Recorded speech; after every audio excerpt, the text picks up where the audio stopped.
The Grinch. I pretty much expected this movie to be turning out the way I thought it would be. But I wasn't expecting it to come out for another month.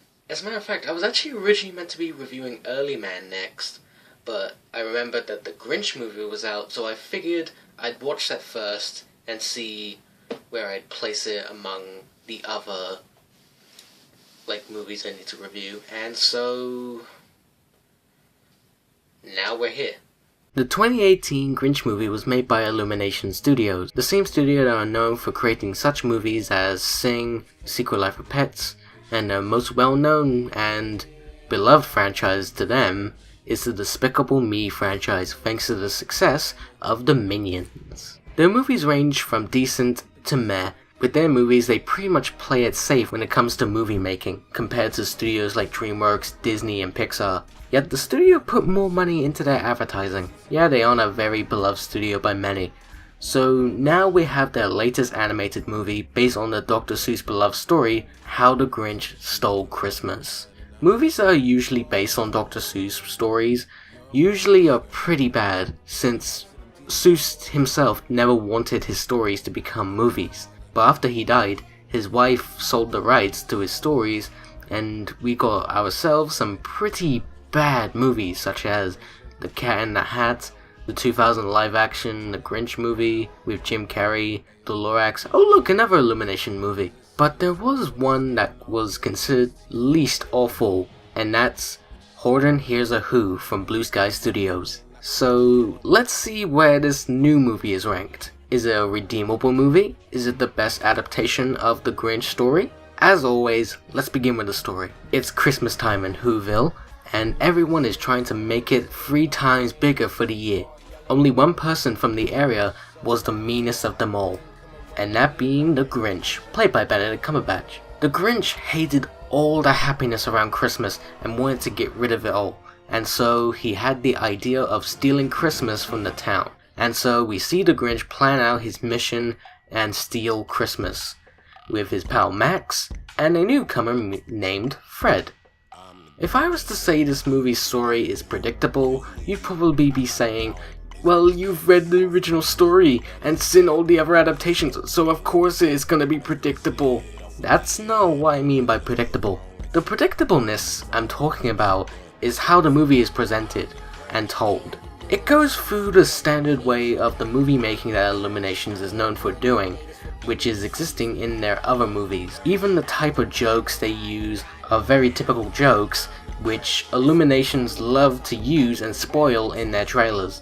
And they are pretty much their best jokes that they can even come up with. Guys, it's okay to take risks. Disney, Pixar, and others took the risk too, so it's okay to do so. One thing Illuminations seems to do pretty well is making stories have a slow pace. They even managed to do the same thing with the Lorax. It's quite impressive that they make slow paced moments out of stories made by Dr. Seuss, which are fast paced, really, because they're pretty short page number books. While I do find that impressive, it's not a good thing though, as it ruins a bit of the original source material since the stories were fast and to the point. In a way, you could say it's because it's character driven, but there's a problem for those who've known the story for a long time. When it comes to the characters, I will say they've been done pretty decently. Like the characters in Whoville are alive, and the ones that we see more than once have some alright character development, like the one with Cindy Lou and her mother, though Cindy's side plot is kinda pointless. Was there a need for these characters? For some reason I'm getting like South Park vibes from just looking at them. There's even this one guy who treats the Grinch like he's his best friend, when the Grinch only does that as a joke just to mess with him. He seems like a nice guy, and I think he's an alright character. Throughout the movie you'll hear a narrator which, yeah, I do like that it tries to speak like the words from the book, but it doesn't seem right at times, and maybe it could have been better if it was taken out, since if it was, it wouldn't make much of a difference to the rest of the movie. You could pretty much tell the story of the Grinch without a narrator, but Maybe they could have just done it a little bit better, maybe. I don't know. And finally, our last three characters to talk about being Fred, Max, and the character himself, the Grinch. You probably don't know who Fred is, do you? Well, that's because Fred is a brand new character who is only in this movie for about 3 or 5 minutes, and is only used to tell jokes and to bring a bit of character development on the Grinch himself. He's not a bad character that I would want to just rip my eyes out from seeing, but at times he can be a bit cringy. Max the dog is pretty much a sidekick character. Wait, no. That's exactly what he is. He always seems to be happy with the Grinch, and that's something I like about Max in this movie. He seems to enjoy his company and putting up with the Grinch's shit. Though I prefer the way he was handled in the animated classic from 1966. Though he does look cute here. And finally, our main one of all the characters, the Grinch is decent. He's not a douchebag-like character, but I don't like his reasonings to hating Christmas here. And it's because he didn't have a family to enjoy it with, and he never got to celebrate the holiday. We've got ourselves another case of a Christmas story telling us it's not about presents, it's about family. I do like some moments we get, though there are some questionable ones too. Benedict Cumberbatch does a pretty alright job voicing the Grinch. Like, it isn't Ben's normal voice, which is what threw me off from finding out it was him voicing the character. It's not great, but it's alright.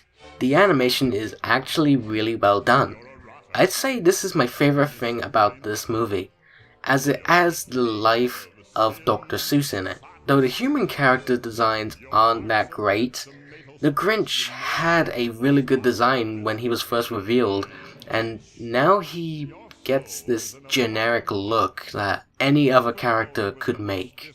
Everything else though is really well done, like how Whoville looks, the movements, and the extra bits of detail to the snow, and some objects that give it the Dr. Seuss feel. The music is pretty simple with some like Christmas and snowy like music, but there's one thing that ruins this movie's music, and that is its pop songs related to the Grinch, made for this movie. The first one we hear is the one from one of the trailers, and it isn't bad on its own, but it isn't right for a Dr. Seuss story. The worst one is the one made by Tyler, the Creator. I watched the music video, and both that video and the song itself is really bad. Of course they have to get famous singers of that time to do their theme songs.